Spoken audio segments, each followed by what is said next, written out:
50 ডিগ্রির ঘরে পৌঁছে যেতে পারে এবছর তাপমাত্রা। মার্চের শুরুতে 40 ডিগ্রির ঘরে পৌঁছবে তাপমাত্রা। তাপপ্রবাহের চরম হুঁশিয়ারি। সতর্ক না হলে এবারে গরমে প্রাণনাশের মতো ঘটনা ঘটতে পারে। ওদিকে বঙ্গোপসাগরে শক্তি বৃদ্ধি নিম্নচাপে, ঝড় বৃষ্টির পূর্বাভাস, তারপরে চড়চড়িয়ে গরম পড়বে শহর কলকাতায়। এবারের গরমে বেহাল অবস্থা হতে চলেছে।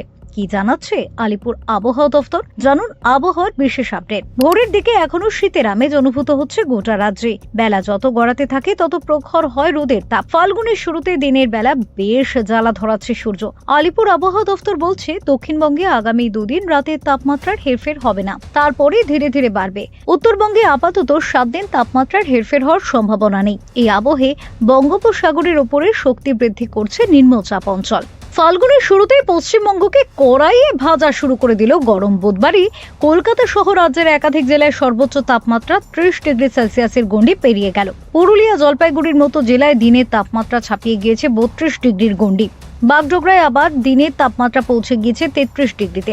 আবহাওয়াবিদরা জানিয়েছেন, ফেব্রুয়ারির শেষের দিকে আরো বাড়বে তাপমাত্রা, অর্থাৎ বাড়বে গরম। আলিপুর আবহাওয়া দফতরের তরফে জানানো হয়েছে, শুক্রবার থেকে পরবর্তী 4 দিনে দক্ষিণবঙ্গের জেলাগুলির তাপমাত্রা ধাপে ধাপে 2-3 ডিগ্রির মতো বৃদ্ধি পাবে, তারপর মোটামুটি ওই স্তরে থাকবে। তারই মধ্যে উত্তরবঙ্গের কয়েকটি জেলায় কুয়াশা পড়বে। বৃহস্পতিবার এবং শুক্রবার দার্জিলিং, জলপাইগুড়ি এবং কোচবিহারের একটি বা দুটি অংশে হালকা থেকে মাঝারি কুয়াশা থাকবে।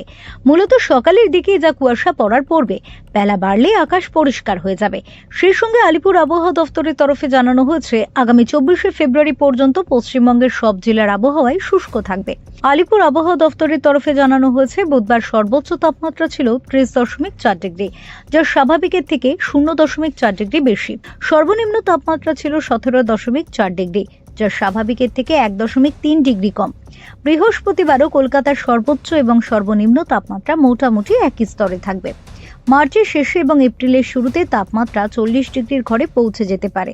তাই এবারের গরমে বিশেষ সতর্কতা অবলম্বন করতে হবে, না হলে অসুস্থ হয়ে পড়ার সম্ভাবনা বাড়বে। Bureau report, talk to time.